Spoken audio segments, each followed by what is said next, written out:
Good morning, friends. Today we are going to learn the next part of information transfer and interpretation of data. In the previous lecture, we learned about what is the meaning of information of transfer. That is how there is a information transfer in the communication process presented either in oral or written form. That is how information transferred from its verbal form to a visual or non-verbal to the verbal form.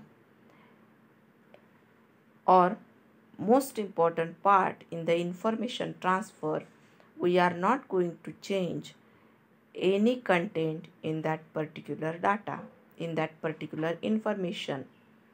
Information we can transfer from prose to graphical representation, that we learn about how collected data from verbal to visual, that is from paragraph means verbal we can read it, and to visual it means the table diagram we can easily or quickly see it or watch it. That is graphs, diagrams, tables, flowcharts, pictures, maps, symbols, etc. Now we are going to learn that about the interpretation of data. How we are going to turn that data or interpret that data. What is the meaning of interpretation? We use the statements of generalization, statements of comparison and contrast, and statements of prediction.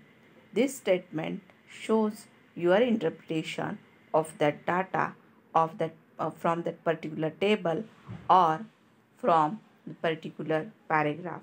Here in the next part of interpretation of data after information transfer, how in the previous lecture we learned about the particular paragraph of survey was conducted regarding the distribution of world population transferred into the table diagram, and now the next part, that is interpretation of that particular information. What is the structural part, how you are going to interpret that particular data. So that's why I repeated this particular slide in this presentation also. See, what is the interpretation of data? If you want to interpret the above tabular form of information, that is tabular form we learned in the last lecture about the country, population and decadal changes in, that is survey of the survey conducted regarding the distribution of the world population.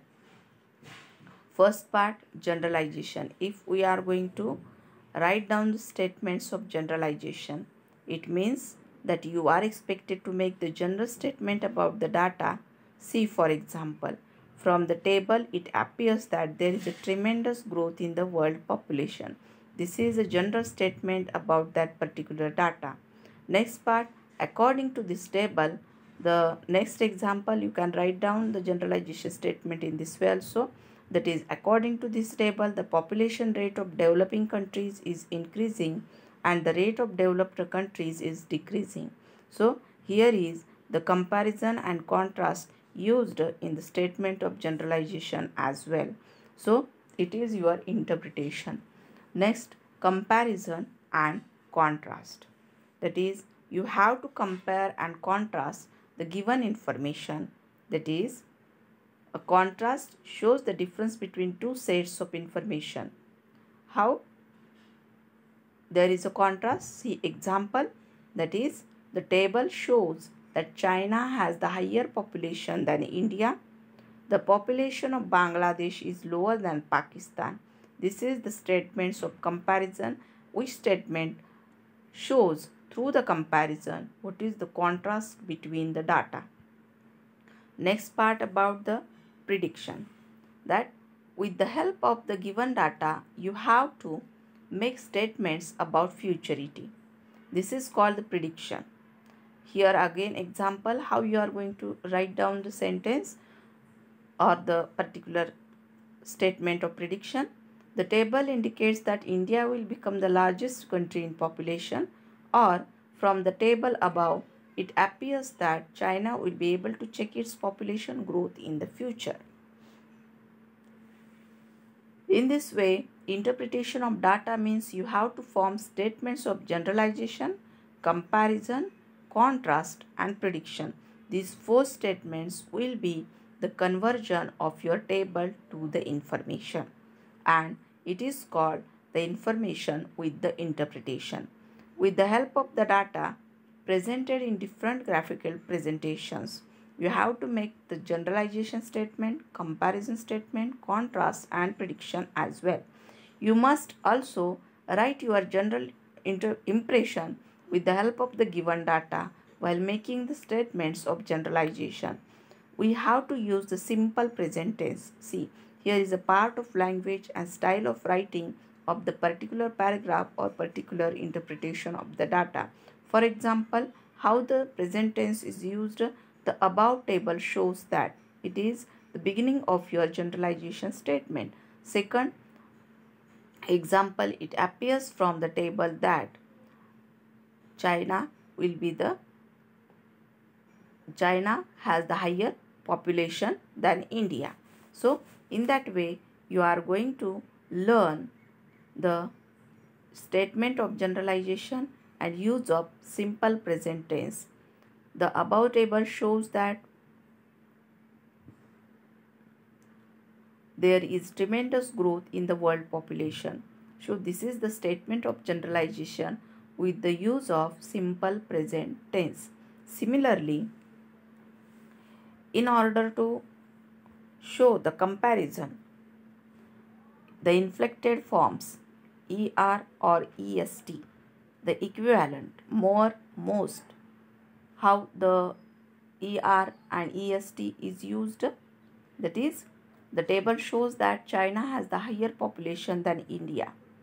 That is the statement of comparison and use of the inflected forms ER, higher population than India.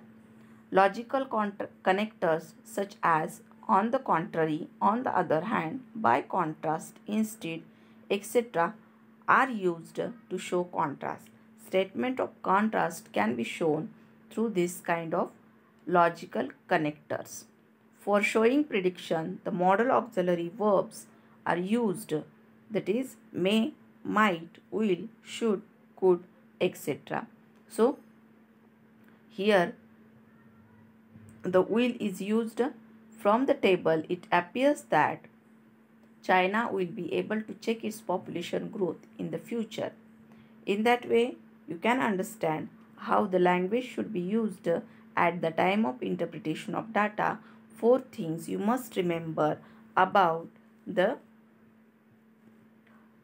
interpretation of data: statement of generalization, statement of comparison, statement of contrast, and statement of prediction.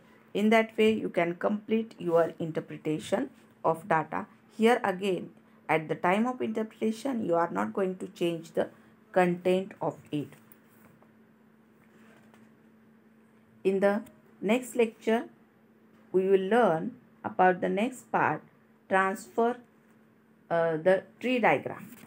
So, here we learn about the interpretation of data, and next lecture we learn about the tree diagram. Till then, stay home, stay safe. Thank you.